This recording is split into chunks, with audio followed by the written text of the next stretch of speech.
ಮನೆ ಕಟ್ಟಬೇಕು ಅಂತ ಪ್ಲಾನ್ ಮಾಡ್ತಿದ್ದೀರಾ, ಒಂದು ಇಂಪಾರ್ಟೆಂಟ್ ಅಪ್ಡೇಟ್ ಶೇರ್ ಮಾಡಬೇಕು. ಅದರಲ್ಲೂ ನೀವೇನಾದ್ರೂ ಏಪ್ರಿಲ್ ಅಲ್ಲಿ ಮನೆ ಕಟ್ಟಬೇಕು ಅಂತ ಅನ್ಕೊಂಡಿದ್ರೆ ಇದು ತುಂಬಾನೇ ಇಂಪಾರ್ಟೆಂಟ್. ಮಾರ್ಕೆಟ್ ಟ್ರೆಂಡ್ ನೋಡ್ತಾ ಇದ್ರೆ ನೆಕ್ಸ್ಟ್ ಫ್ಯೂ ಮಂತ್ಸ್ ಅಲ್ಲಿ ಕನ್ಸ್ಟ್ರಕ್ಷನ್ ಕಾಸ್ಟ್ ಇನ್ಕ್ರೀಸ್ ಆಗೋ ಎಲ್ಲಾ ಚಾನ್ಸಸ್ ತುಂಬಾನೇ ಇದೆ. ಹಾಗಾದ್ರೆ ಇದಕ್ಕೆ ಏನೇನು ರೀಸನ್ಸ್ ಅಂತ ಈ ವಿಡಿಯೋದಲ್ಲಿ ನೋಡೋಣ ಬನ್ನಿ.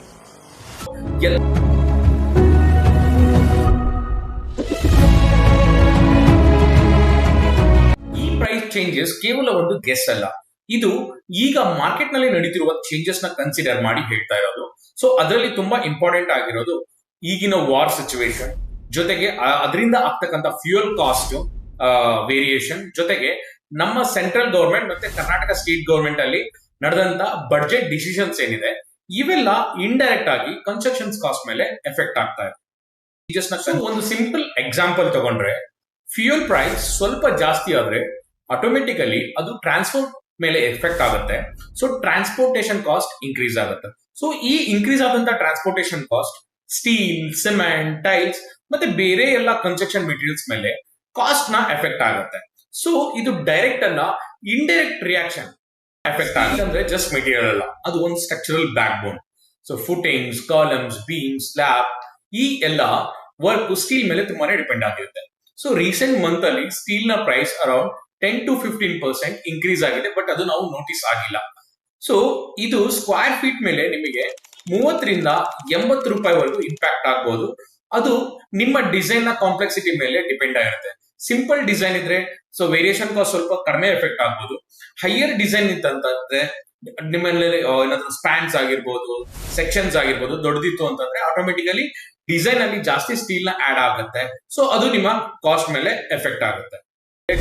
ಸಿಮೆಂಟ್ ಪ್ರೈಸ್ ಸ್ಮಾಲ್ ಚೇಂಜ್ ಅಂತ ಅನ್ಸಬಹುದು, ಬಟ್ ಟೆಕ್ನಿಕಲ್ ಪಾಯಿಂಟ್ ಏನಂದ್ರೆ concreting, plaster, masonry work, floor laying ಈ ತರ ಎಲ್ಲಾ ವರ್ಕ್ ಸಿಮೆಂಟ್ ಮೇಲೆ ಡಿಪೆಂಡ್ ಆಗಿರುತ್ತೆ. ಸೊ 10 ರಿಂದ 20 ರೂಪಾಯಿ ಒಂದು ಬ್ಯಾಗಿಗೆ ವೇರಿ ಆದ್ರೂ ಕೂಡ ಟೋಟಲ್ ಪ್ರಾಜೆಕ್ಟ್ ಕಾಸ್ಟ್ ನ ನೀವು ಕನ್ಸಿಡರ್ ಮಾಡಿದಾಗ ಅದರ ಇನ್ಕ್ರೀಸ್ ತುಂಬಾನೇ ಜಾಸ್ತಿ ಆಗುತ್ತೆ. ಸ್ವಲ್ಪ ಕ್ಲಾರಿಟಿ ಬೇಕಾಗುತ್ತೆ.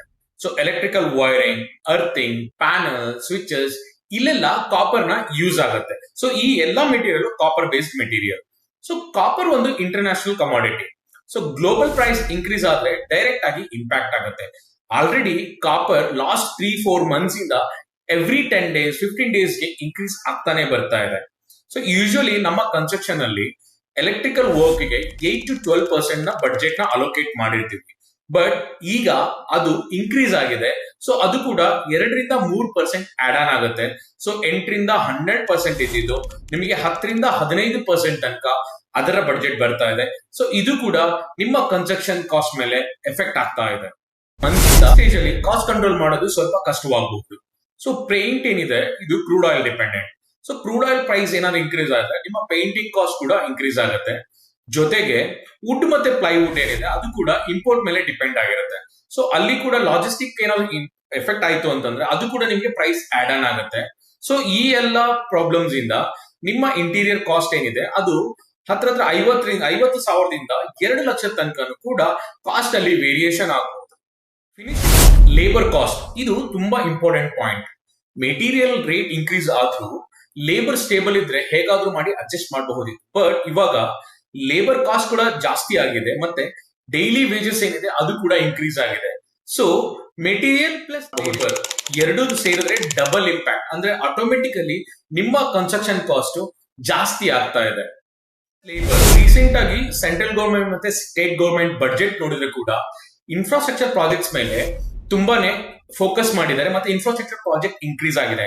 ಸೊ ಇದರಿಂದ ಸ್ಟೀಲ್, ಸಿಮೆಂಟ್ ಮೇಲೆ ಡಿಮ್ಯಾಂಡ್ ಜಾಸ್ತಿ ಆಗುತ್ತೆ. ಸೊ ಸಿಂಪಲ್ ಎಕನಾಮಿಕ್ಸ್ ಏನಂದ್ರೆ ಈ ಡಿಮ್ಯಾಂಡ್ ಜಾಸ್ತಿ ಆದಾಗೆ ಸ್ಟೀಲ್ ಮತ್ತೆ ಸಿಮೆಂಟ್ ಪ್ರೈಸ್ ಕೂಡ ಆಟೋಮೆಟಿಕಲಿ ಜಾಸ್ತಿ ಆಗುತ್ತೆ.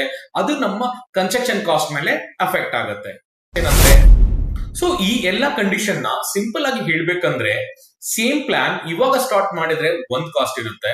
ಅದೇ ನೀವೇನಾದ್ರೂ 6 months ಆದ್ಮೇಲೆ ಸ್ಟಾರ್ಟ್ ಮಾಡ್ತೀನಿ ಅಂದ್ರೆ ಅವಾಗಿನ ಕಾಸ್ಟ್ ಬೇರೆ ಇರುತ್ತೆ. ಸೊ ಇದು ಒಂದು ಫಿಯರ್ ಕ್ರಿಯೇಟ್ ಮಾಡಕ್ಕೆ ಅಂತ ಹೇಳ್ತಾ ಇಲ್ಲ, ಬಟ್ ಮಾರ್ಕೆಟ್ ರಿಯಾಲಿಟಿನ ನಾನು ನಿಮ್ಗೆ ಎಕ್ಸ್ಪ್ಲೈನ್ ಮಾಡ್ತಾ ಇದ್ದೀನಿ. ಅವಾಗ ಈ ಎಲ್ಲಾ ಪಾಯಿಂಟ್ಸ್ ನ ಓವರ್ಕಮ್ ಮಾಡ್ಬೇಕು ಅಂದ್ರೆ ಏನ್ ಮಾಡ್ಬೇಕು? ಸೊ ಒಂದು ಪ್ಲಾನಿಂಗ್ ಅರ್ಲಿ ಮಾಡ್ಬೇಕು, ಮತ್ತೆ ಎರಡನೇದು ಡಿಸೈನ್ ಬಗ್ಗೆ ತುಂಬಾನೇ ಕ್ಲಾರಿಟಿ ಇರಬೇಕು. ಜೊತೆಗೆ ಬಡ್ಜೆಟ್ ರಿಯಲಿಸ್ಟಿಕ್ ಆಗಿ ಫಿಕ್ಸ್ ಮಾಡಬೇಕು. ಸೊ ಇದನ್ನ ಮಾಡೋಕೆ ನೀವು ಒಂದು ಡ್ರಾಯಿಂಗ್ ರೆಡಿ ಆದ್ಮೇಲೆ ಅದರ ಪ್ರಾಪರ್ BOQ ನಿಮ್ಮ ರಿಕ್ವೈರ್ಮೆಂಟ್ ಪ್ರಕಾರ ಡ್ರಾಫ್ಟ್ ಮಾಡ್ಕೊಂಡ್ರೆ ಒಂದು ರಿಯಲಿಸ್ಟಿಕ್ ಬಡ್ಜೆಟ್ ನ ನೀವು ಫೈಂಡ್ ಔಟ್ ಮಾಡ್ಕೊಳ್ಬಹುದು. ಎಕ್ಸಿಕ್ಯೂಷನ್ ಇಮಿಡಿಯೇಟ್ ಆಗ್ಬೇಕು ಅಂತ ಏನೂ ಇಲ್ಲ, ಬಟ್ ಕ್ಲಾರಿಟಿ ತುಂಬಾನೇ ಇಂಪಾರ್ಟೆಂಟ್ ಆಗಿರುತ್ತೆ. ಸೊ ಹಾಗಾಗಿ ನಿಮ್ಮ ಬಡ್ಜೆಟ್ ಮೇಲೆ ಒಂದು ಕ್ಲಾರಿಟಿ ತಗೊಳ್ಬಹುದು before starting the construction. Executive real time example ಹೇಳಬೇಕು ಅಂದ್ರೆ, ನಮ್ಮ ಒಂದು ಸೈಟ್ ಅಲ್ಲಿ ವಾಲ್ ಕ್ಲಾಡಿಂಗ್ ಗೆ ಬಿಗ್ ಸ್ಟೋನ್ ಅಂತ ಒಂದು ಮೆಟೀರಿಯಲ್ ಬೇಕಾಗಿತ್ತು. ಸೊ ಈ ಮೆಟೀರಿಯಲ್ ನಾವು ಕೋಟಾದಲ್ಲಿ ಆರ್ಡರ್ ಮಾಡಿದ್ವಿ, ಬಟ್ ಶಾರ್ಟೇಜ್ ಆಫ್ LPG ಇರೋದ್ರಿಂದ ಅದು ಮ್ಯಾನುಫ್ಯಾಕ್ಚರಿಂಗ್ ಮಾಡಕ್ ಆಗ್ತಾ ಇಲ್ಲ. ಸೊ ಹಾಗಾಗಿ 10 to 15 days ಆ ಮೆಟೀರಿಯಲ್ ಬಂದು ರೀಚ್ ಆಗಕ್ಕೆ ಟೈಮ್ ತಗೊಳ್ತಾ ಇದೆ. ಸೊ ಇದರಿಂದ ಏನಾಗ್ತದೆ, ನನಗೆ ಲೇಬರ್ ಮ್ಯಾನೇಜ್ಮೆಂಟ್ ಮೇಲೆ ಎಫೆಕ್ಟ್ ಆಗ್ತಾ ಇದೆ, ಮೆಟೀರಿಯಲ್ ಮ್ಯಾನೇಜ್ಮೆಂಟ್ ಎಫೆಕ್ಟ್ ಆಗ್ತಾ ಇದೆ, ಇದು ಆದ್ಮೇಲೆ ಮಾಡ್ಬೇಕಾದಂತ ವರ್ಕ್ ಮೇಲೂ ಕೂಡ ಎಫೆಕ್ಟ್ ಆಗ್ತಾ ಇದೆ. ಸೊ ಈ ರೀತಿಯ ಅನ್ಸರ್ಟೈನ್ ಎಫೆಕ್ಟ್ ಗಳು ಕೂಡ ನಮ್ಮ ಕನ್ಸ್ಟ್ರಕ್ಷನ್ ನ ಕಾಸ್ಟ್ ಮೇಲೆ ಎಫೆಕ್ಟ್ ಆಗುತ್ತೆ, ಮತ್ತೆ ಅದು ಬಡ್ಜೆಟ್ ಅಲ್ಲಿ ಆಡ್ ಆನ್ ಆಗುತ್ತೆ.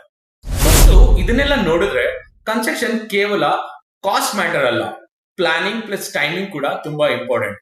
ನಿಮಗೆ ಕನ್ಸ್ಟ್ರಕ್ಷನ್ ಪ್ಲಾನ್ ಇದ್ರೆ ಪ್ರಾಪರ್ ಅಂಡರ್ಸ್ಟ್ಯಾಂಡಿಂಗ್ ತಗೊಂಡ್ರೆ ಬೆಟರ್ ಡಿಸಿಷನ್ ತಗೋಬಹುದು ಅನ್ನೋದು ನನ್ನ ಸಜೆಷನ್. ಸೊ ಈ ತರದ ರಿಯಲಿಸ್ಟಿಕ್ ಅಪ್ಡೇಟ್ಸ್ ಬೇಕು ಅಂದ್ರೆ ನಮ್ಮ ಚಾನೆಲ್ ನ ಫಾಲೋ ಮಾಡಿ ಮತ್ತೆ ಸಬ್ಸ್ಕ್ರೈಬ್ ಮಾಡಿ. ಸೊ ಯಾರಿಗಾದ್ರೂ ಕ್ಲಾರಿಟಿ ಬೇಕು ಅಂತ ಅನ್ಸಿದ್ರೆ ನಾವು ಕನ್ಸಲ್ಟೇಷನ್ ಕೂಡ ಕೊಡ್ತೀವಿ. ಸೊ ನೀವು ನಮಗೆ ನಮ್ಮ ನಂಬರ್ಗೆ ಕಾಂಟ್ಯಾಕ್ಟ್ ಮಾಡಬಹುದು. Thank you.